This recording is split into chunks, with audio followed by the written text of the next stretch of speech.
SC/ST के आरक्षण पर आज देश की सबसे बड़ी अदालत यानी सुप्रीम कोर्ट ने एक बड़ा फैसला सुनाया।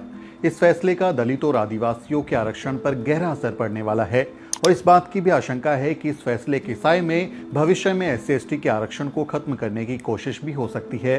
सबसे पहले आप ये समझिए कि आज सुप्रीम कोर्ट ने क्या फैसला सुनाया और हम आपको इसके मायने भी समझाने की कोशिश करेंगे। दरअसल आज सुप्रीम कोर्ट ने फैसला सुनाया कि SC/ST को मिलने वाले कोटे के अंदर ही कोटा लागू हो सकता है। सुप्रीम कोर्ट ने कहा कि SC/ST के आरक्षण में उपवर्गीकरण यानी कि बंटवारा किया जा सकता है। इसका मतलब ये है कि SC/ST की कुछ जातियों को ज्यादा और कुछ जातियों को कम आरक्षण दिया जा सकता है। सुप्रीम कोर्ट ने कहा कि राज्य चाहे तो SC/ST के आरक्षण में उपवर्गीकरण कर सकते हैं। सुप्रीम कोर्ट के 7 जजों की बेंच ने बड़ा फैसला सुनाते हुए 2004 के EV चिनैया मामले में दिए गए 5 जजों के फैसले को पलट दिया। सुप्रीम कोर्ट के 7 जजों की बेंच ने 6-1 के बहुमत से फैसला सुनाया है। न्यायमूर्ति बेला त्रिवेदी के अलावा अन्य 6 जजों ने यह माना कि अनुच्छेद 15-16 में ऐसा कुछ नहीं है जो राज्य को किसी जाति को उपवर्गीकरण करने से रोकता है। 7 जजों की संवैधानिक बेंच ने, जिसमें 6 जज सवर्ण थे और 1 जज दलित थे, जस्टिस BR गवई जो कि दलित जाति से आते हैं, लेकिन बावजूद इसके उन्होंने अपने जजमेंट में ऐसी बातें कही हैं जिससे दलितों और आदिवासियों को मिलने वाले आरक्षण में से बहुत से दलित और आदिवासी आरक्षण के दायरे से बाहर हो सकते हैं। जस्टिस BR गवई ने अपने अलग लेकिन सहमति वाले फैसले में कहा है, उन्होंने कहा कि राज्यों को SC/ST वर्गों से क्रीमी लेयर को भी बाहर करना चाहिए। अपने फैसले के समर्थन में उनकी तरफ से कहा गया कि अनुसूचित जाति के क्रीमी लेयर के बच्चों की तुलना गांव में मैला ढोने वाले अनुसूचित जाति के व्यक्ति के बच्चों से करना बेईमानी होगी। Avail the benefits of reservation, have reached the high echelons in life, cannot be considered to be socially, economic, and educationally backward, plus to continue availing the benefit of affirmative action. They already reached a stage where on their own accord walk out of the special provisions and give way to the deserving and needy. I may againfully refer to the observations of Dr. B.R. Ambedkar. I quote, history shows that where ethics and economics come in conflict, victory is always with economics. Vested interests have never been known to have willingly divested themselves unless there was sufficient force to compel them. Unquote. I am therefore of the view that the state must evolve a policy for identifying the creamy layer given to the scheduled caste and scheduled tribes so as to exclude them from the benefit of affirmative action. In my view, only this and this alone can achieve the real equality as enshrined under the Constitution. I read my conclusions. I therefore hold that EV Chinnaiya, which held that sub-classification among the scheduled castes for the purpose of giving more beneficial treatment. The majority of us have overruled the judgment in EV Chinnaiya. We have held that subclassification of the scheduled caste for the purposes of reservation is permissible. I'll just read out a brief extract. In state of Punjab versus Davinder Singh, a constitution bench held that the judgment in Chinnaiya requires to be revisited by a larger bench of 7 judges because it failed to consider significant aspects bearing on the issue of subclassification of the scheduled castes. Deciding the correctness of Chinnaiya, the following issues fall for our consideration. A. Whether subclassification of a reserved class is permissible under Articles 14, 15 and 16. B. Whether the scheduled castes constitute a homogeneous or a heterogeneous grouping. C. Whether Article 341 creates a homogeneous class for the operation of the deeming fiction. And D. Whether there are any limits on the scope of subclassification. अन्य जजों ने भी कुछ इसी तरह की राय जाहिर की है कि SC/ST में भी क्रीमी लेयर लागू होनी चाहिए। सुप्रीम कोर्ट ने SC/ST को सजातीय समूह नहीं माना और कह दिया कि इनके आरक्षण में बंटवारा किया जा सकता है। इस फैसले के क्या मायने हैं? ये फैसला SC/ST के आरक्षण पर क्या असर डालेगा? क्या इस फैसले से SC/ST के बीच बंटवारा हो जाएगा और क्या इस फैसले के साए में SC/ST में क्रीमी लेयर भी लागू करने का रास्ता साफ हो जाएगा? आइए इन सवालों के जवाब तलाशने की कोशिश करते हैं। सुप्रीम कोर्ट के अलावा मोदी सरकार भी इस तरह के उपवर्गीकरण यानी बंटवारे की ओर बढ़ती हुई नजर आ रही है। बीते दिनों भारत सरकार ने प्रमुख अनुसूचित जाति यानी शेड्यूल कास्ट के समुदाय द्वारा अन्य सबसे पिछड़े समुदायों के मुकाबले में ज़्यादा फायदा लेने के मुद्दे का समाधान करने के लिए कैबिनेट सचिव के नेतृत्व में एक उच्च स्तरीय समिति का गठन किया है। ये निर्णय विशेष रूप से तेलंगाना के मडिगा समुदाय की मांगों के संबंध में किया गया, क्योंकि मडिगा समुदाय का ये दावा है कि उन्हें उचित आरक्षण का फायदा नहीं मिलता, जबकि एससी की बाकी जातियां सारा आरक्षण ले लेती हैं। इसी तरह के दावे किए जाते हैं। कोई कहता है कि चमारों ने एससी का सारा आरक्षण ले लिया, तो कोई कहता है कि मीणाओं ने आदिवासियों का सारा आरक्षण ले लिया। इस तरह की बातें खूब फैलाई जाती हैं और इनके आधार पर ही एससी में क्रीमी लेयर लागू करने की मांग भी की जाती है। सुप्रीम कोर्ट में इस पर एक याचिका भी है जिस पर सुनवाई चल रही है। लेकिन यहाँ ये बात समझने की है कि भारत में एससी एसटी को नौकरियों, शिक्षा और विधान पालिका में आरक्षण का फायदा मिलता है, लेकिन आरक्षण आपको तभी मिल सकता है जब आप उसके लिए योग्य हों, यानी एक मिनिमम क्राइटेरिया, क्वालिफिकेशन का क्राइटेरिया आप फुलफिल करते हों। जैसे अगर कोई बच्चा 12वीं पास करके आया तो उसे कॉलेज में एडमिशन देते वक्त आरक्षण का फायदा दिया जा सकता है, लेकिन अगर कोई बच्चा 12वीं पास नहीं है तो उस बच्चे को उच्च शिक्षा में मिलने वाले आरक्षण का फायदा नहीं मिलेगा। इसी तरह अगर कोई नौकरी एससी एसटी के लिए आरक्षित है और उसके लिए कैंडिडेट का ग्रेजुएट होना अनिवार्य है, यानी एक मिनिमम क्राइटेरिया है कि आपको ग्रेजुएट होना चाहिए तभी आपको वो नौकरी मिलेगी, तो क्या बिना डिग्री वाला कोई दलित या आदिवासी वो नौकरी पा सकता है? जवाब है नहीं। यानी आरक्षण का फायदा तभी मिलता है जब आप उसके लिए एक मिनिमम क्वालिफिकेशन को पूरा करते हैं। लेकिन अगर मूसर जातियों में से किसी बच्चे को 10वीं 12वीं पास ही ना की हो, किसी बच्चे ने 10वीं 12वीं का एग्जाम ही ना दिया हो, तो फिर उसे कॉलेज के एडमिशन में कोटा नहीं मिलेगा और ना ही वो कोई वो नौकरी पा सकेगा, क्योंकि उस नौकरी में अगर ग्रेजुएशन का एक मिनिमम क्राइटेरिया रखा गया है और वो ग्रेजुएट नहीं है तो उसे वो नौकरी नहीं मिलेगी। इसी तरह एडमिशन पाने में अगर वो 12वीं पास नहीं है तो कॉलेज में एडमिशन नहीं मिलेगा। वो एक मिनिमम क्राइटेरिया फुलफिल अगर नहीं कर पा रहा है तो उसे आरक्षण का फायदा नहीं मिलेगा। ये सच बात है कि दलितों में भी वाल्मीकि, मूसर और मडिगा जैसी कुछ जातियां हैं, आज भी बहुत पिछड़ी हुई हैं, लेकिन सिर्फ ऐसा नहीं है कि उनका आरक्षण बाकी दलित खा रहे हैं, बल्कि उसके कई और कारण हैं। यहाँ समझने वाली बात है कि यहाँ जो दलित जातियाँ पिछड़ गई हैं, जिनको सही फायदा नहीं मिला है, उसकी जिम्मेदार असल में सरकारें हैं, लेकिन सरकारें अपना पल्ला झाड़कर इस आरक्षण को ही कोसने का एक नया बहाना बना रही हैं, जिसमें सुप्रीम कोर्ट का ये फैसला भी देखा जा सकता है। अगर इन दलित आदिवासी जातियों को आरक्षण का फायदा नहीं मिल रहा है तो हमें ये देखना होगा कि क्या इन जातियों के कैंडिडेट मिनिमम क्राइटेरिया को पूरा करने में सक्षम हैं या नहीं हैं, और अगर नहीं तो क्यों नहीं, क्या वजह है। इन जातियों को मजबूत करने के लिए सबसे जरूरी तो ये है कि इन वर्गों तक सरकारी योजनाओं का ज्यादा से ज्यादा लाभ पहुंचाया जाए, इन्हें भोजन और घर जैसी बुनियादी सुविधाएं दी जाएं, इनके बच्चों के लिए स्पेशल स्कॉलरशिप्स स्कीम बनाई जाए कि मान लिया कि मूसर जाति के बच्चे हैं, वाल्मीकि जाति के बच्चे हैं, उनके लिए स्पेशल आप स्कॉलरशिप स्कीम क्यों नहीं बनाते कि वो ज़्यादा से ज़्यादा इनरोल हों, स्कूल जाएं, कॉलेज में जाएं, उनको ओवरसीज स्कॉलरशिप्स मिले।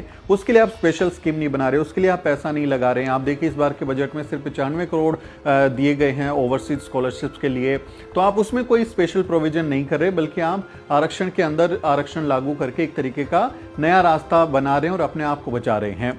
इन एससी एसटी जाति के बच्चों के लिए ज़्यादा से ज़्यादा हॉस्टल खोले जाएं, इनकी कोचिंग कराई जाए, उनकी जो कहीं की कॉम्पिटिटिव एग्जाम है उसके लिए इनको तैयार कराया जाए और उन्हें इतना सशक्त बनाया जाए कि वो उन्हें मिलने वाले आरक्षण का लाभ ले सकें, वो उसको लेने के लिए योग्य बन जाएं, वरना आरक्षण का फायदा उन वर्गों को मिल ही नहीं पाएगा।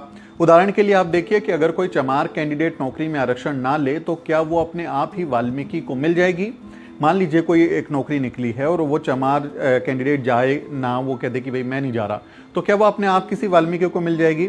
वो नहीं मिलेगी। वो तब मिलेगी जब वाल्मीकि कैंडिडेट उस मिनिमम क्राइटेरिया को फुलफिल करेगा, उसके लिए अप्लाई करेगा। अन्यथा क्या होगा, वो उसको जो रिजर्व सीट है उसको वो खाली रख देंगे और बाद में नोट फाउंड सूटेबल करके एनएफएस करके वो किसी सवर्ण को जनरल में उसको कन्वर्ट करके वो जनरल को ही दे देंगी। ये एक तरीके की साजिश है, इसको भी समझने की ज़रूरत है, क्योंकि आप देखते हैं कि अगर इस तरह की बात है, वाल्मीकि कैंडिडेट को उस प्रतियोगी लिस्ट में शामिल होना पड़ेगा, उसे मिनिमम क्राइटेरिया में फिट होना पड़ेगा, तभी उसे आरक्षण का फायदा मिलेगा। इसलिए ज़रूरी है कि सरकारों को जिम्मेदार बनाया जाए ताकि वो इन वंचित जातियों के लिए ज़्यादा से ज़्यादा बजट दें और इसके लिए विशेष योजनाएं बनाएं। लेकिन यहाँ उल्टा हो रहा है, सरकारें कोटे के अंदर कोटा लागू करके अपनी जिम्मेदारी से बचना चाहती हैं। वो कि ज़्यादा काम ना करें, कुछ योजना ना बनाएं, बजट ना दें, बल्कि कोटे के अंदर कोटा, दलित, महादलित, सबसे दलित, इस तरह के वर्ग बना दें, उसके अंदर वर्गीकरण कर दें और अपनी जिम्मेदारी से वो बचना चाहती हैं, जबकि इन वर्गों तक सही तरीके से फायदा पहुंचाने की ईमानदार कोशिश हो ही नहीं रही है। सुप्रीम कोर्ट ने 2020 के अपने फैसले में एससी जातियों को एकल सजातीय समूह यानी होमोजेनियस ग्रुप मानने से मना कर दिया था, जबकि ये बात फैक्ट है कि हमारे देश में आपके एससी या एसटी होने से ही आपके साथ जातीय भेदभाव की संभावना बढ़ जाती है। एनसीआरबी के आंकड़े बताते हैं कि लगातार एससी और एसटी के साथ जातीय अत्याचार बढ़ता ही जा रहा है। इसका मतलब ये है कि आरक्षण से कुछ लोगों को फायदा मिलने के बाद भी ये जरूरी नहीं है कि समाज में उनके साथ भेदभाव या हिंसा ना हो। अच्छे पढ़े लिखे और नौकरी पेशा दलितों, आदिवासियों को भी दिल्ली, मुंबई जैसे शहरों तक में किराए का मकान मिलने तक में परेशानी उठानी पड़ती है। यहाँ लोग जातियां देखते हैं। वैसे भी आरक्षण कोई गरीबी उन्मूलन कार्यक्रम नहीं है कि आपको अमीर बना दिया जाए, आप गरीब है तो आपको अमीर बना दें। आरक्षण आपकी भागीदारी की गारंटी है। फिर भी इसे बार बार अमीर गरीब से जोड़ दिया जाता है। जिन क्षेत्रों में आरक्षण लागू नहीं है, क्या वहां दलितों और आदिवासियों की भागीदारी पर्याप्त है? सरकार और सुप्रीम कोर्ट ये क्यों नहीं देख रहा कि जिन क्षेत्रों में आरक्षण लागू नहीं है, वो प्राइवेट क्षेत्र हों, वहां पर जो दलित जातियां, आदिवासी जातियां जिनमें आप कह रहे हैं कि वो पिछड़ गई हैं, उनका कितना प्रतिनिधित्व है, दलितों का, आदिवासियों का वहां कितना हिस्सा है, इस बारे में क्यों नहीं देखते? जुडिशरी से लेकर सरकार के सचिवों तक की लिस्ट देख लीजिए, लेटरल एंट्री से लेकर यूनिवर्सिटी में प्रोफेसर्स की लिस्ट देख लीजिए, एससी एसटी के कैंडिडेट देखने को भी आपको नहीं मिलते हैं। लेकिन फिर भी कह दिया जाता है कि अब जातिवाद कहाँ होता है। लेकिन ऐसे माहौल में एससी एसटी में बंटवारा करना या क्रीमी लेयर की सिफारिश करना उचित नहीं है। जब तक जाति है, जातिवाद है, आरक्षण को खत्म नहीं किया जा सकता। ये एक तरीके की उसकी मुआवजे के तौर पर दी हुई गारंटी है। वंचित वर्गों के भीतर भी जो अधिक वंचित हैं, उसके उत्थान के लिए ज्यादा से ज्यादा सकारात्मक कदम उठाने की जरूरत है। लेकिन सिर्फ इस कदम से उनका भला नहीं होने वाला। इस बारे में व्यापक अध्ययन होने चाहिए, आंकड़े जुटाने चाहिए और तब किसी नतीजे पर पहुंचना चाहिए। ये बहुत हैरान करने वाली बात है कि इस पूरे जजमेंट के दौरान सुप्रीम कोर्ट में इस तरह की कोई स्टडी, कोई आंकड़े पेश नहीं हुए हैं जिससे ये पता चले कि किस जाति के कैंडिडेट सबसे ज्यादा चले गए, किस जाति के कैंडिडेट सबसे कम रह गए, किसने आरक्षण का सबसे ज्यादा फायदा ले लिया, कौन जाति सबसे कम रह गई है। इसके बारे में कोई आंकड़े पेश नहीं हुए हैं कोर्ट में, बिना आंकड़ों के नतीजे पर पहुंचा गया है। ये भी हैरान करने वाली बात है। संविधान बनाते वक्त आप देखिए, हमारे जो संविधान निर्माता थे बाबा साहेब डॉक्टर अंबेडकर और उनके जो सहयोगी थे संविधान सभा के लोग, उन्होंने एससी एसटी जो लिस्ट है, एससी एसटी लिस्ट को इतना सेंसिटिव माना कि इसको बनाने का अधिकार राष्ट्रपति को दिया। ये नहीं कि कोई भी राज्य उठा के उसमें किसी जाति को डाल दे और निकाल दे। राष्ट्रपति को यह अधिकार दिया है कि किसे लिस्ट के भीतर रखना है, किसी को बाहर रखना है। ये बंटवारा कोई राज्य सरकार नहीं कर सकती, ये सिर्फ राष्ट्रपति कर सकते हैं। इसी तरह से राज्य सरकारों की ओर से उपवर्गीकरण को सुप्रीम कोर्ट की संविधान पीठ ने हरी झंडी दिखाकर एक नई बहस को भी जन्म दे दिया है कि जो जातियां शामिल नहीं कर सकती या निकाल नहीं सकती, ये अधिकार राज्यों को नहीं है, सरकारों को ये नहीं है, सीधा प्रेसिडेंट के पास ये अधिकार है, तो फिर वो सब क्लासिफिकेशन यानी उपवर्गीकरण कैसे कर सकती हैं। ये एक नई संवैधानिक बहस को सुप्रीम कोर्ट ने छेड़ दिया है। एससी एसटी के आरक्षण में उपवर्गीकरण का मतलब है कि एससी एसटी को आपस में बांट देना, ताकि वंचित जातियां अपने हक अधिकार के लिए एकजुट होकर कभी संघर्ष ना कर पाएं। आप देखिए, जब बढ़ जाएगा, कुछ लोगों को मिलेगा, कुछ को नहीं मिलेगा, क्रीमी लेयर लागू कर दो, तो जिनको मिलेगा वो बेचारे संघर्ष करने की हालत में है कि नहीं है, और जिनको नहीं मिल रहा है वो तो कहेंगे कि हमको क्या फ़ायदा है इससे, हम क्यों संघर्ष करें। ये एक तरीके का बंटवारा है कि फूट डालो राज करो। तो आज का सुप्रीम कोर्ट का फैसला दरअसल फूट डालो राज करो की नीति जैसा प्रतीत होता है। और एक बड़ा सवाल यहाँ पर यह भी आता है कि क्या सवर्ण जातियों में भी चंद जातियां अन्य सवर्ण जातियों से ज़्यादा काबिज नहीं है? क्या वो ज़्यादा नौकरियों में नहीं है? क्या वो ज़्यादा विधानसभा विधानपालिका में नहीं है? ब्राह्मणों को देख लीजिए, वो क्या बाकी जातियों से ज़्यादा नहीं है? आप क्षत्रियों का, बनियों का, बाकी जो सवर्ण जातियां उनका डेटा देखिए। तो सुप्रीम कोर्ट या सरकार सवर्ण जातियों के भीतर वर्गीकरण क्यों नहीं करती कि भाई एक जाति सारा हक खा गई है, बाकी जाति सवर्णों की बाकी जाति पिछड़ गई हैं, तो उनके बारे में वो ऐसा वर्गीकरण सब क्लासिफिकेशन का फैसला क्यों नहीं करती हैं? क्या सरकार के पास ऐसे कोई आंकड़े हैं जो इस वर्गीकरण को जायज़ ठहरा सकें? क्या इस बारे में कोई स्टडी हुई है? जवाब है नहीं, लेकिन फिर भी फैसला सुना दिया गया है। ये बेहद सेंसिटिव मसला है और इस विषय पर हमें और ज़्यादा व्यापक समझ बनाने की ज़रूरत है। और हम कोशिश करेंगे कि आने वाले दिनों में इस पर और अधिक अध्ययन करें और कुछ लोगों से बात करें, अच्छा कंटेंट आप तक पहुंचाएं ताकि आपकी भी समझ बन सके। आप इस बारे में क्या सोचते हैं? बहुत सेंसिटिव मसला है। क्या SC/ST के आरक्षण में बंटवारा होना चाहिए, सब क्लासिफिकेशन होना चाहिए? आपकी क्या राय है? कमेंट करके ज़रूर बताएं। हम आपकी राय पढ़ते हैं। इस वीडियो को शेयर करें, डिस्कशन करें आपस में, क्योंकि बहुत बड़ा मसला है। ये फैसला आपको भले ही अभी समझ में ना आ रहा हो, लेकिन ये मैं आपको बता रहा हूँ इतना बड़ा फैसला है कि आने वाले दिनों में SC/ST के आरक्षण पर भी खतरा हो सकता है। क्रीमी लेयर जब लागू होगा तो बहुत लोग बाहर हो जाएंगे और फिर धीरे धीरे ये एक अंत की तरफ भी हो सकता है कि अब तो देखो इतने लोग क्रीमी लेयर में आ गए, अब ख़त्म करो इस चीज़ को। एक पीढ़ी को मिल गया, दूसरी पीढ़ी को दो ही मत।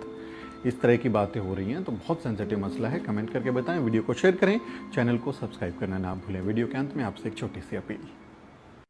साथियों, अगर आपको द न्यूज वीक का काम पसंद है और आप चाहते हैं कि हम यूं ही अम्बेडकरवादी पत्रकारिता करते रहें, तो हमारी आर्थिक मदद जरूर करें। आप अपनी स्क्रीन पर दिखाई दे रहे इस QR कोड को स्कैन करें और न्यूज वीक फाउंडेशन के खाते में अपनी दान की राशि भेजें। QR कोड के अलावा आप UPI के जरिए भी मदद कर सकते हैं। आप हमारी UPI ID newsweek@yes bank पर भी मदद भेज सकते हैं। इसके अलावा आप हमारे अकाउंट में भी मदद भेज सकते हैं। खाते का नाम है news week foundation, account number है 02358800000640। IFSC कोड है YesB000235। बैंक का नाम यस बैंक है और ब्रांच है नेहरू पैलेस, दिल्ली। आप डोनेशन के एवज में इनकम टैक्स में भी छूट पा सकते हैं। डोनेशन की रसीद पाने के लिए ट्रांजैक्शन का स्क्रीनशॉट हमें भेजें। टाइप करें डोनेशन स्पेस आपका नाम और हमें 8595794224 पर व्हाट्सएप करें।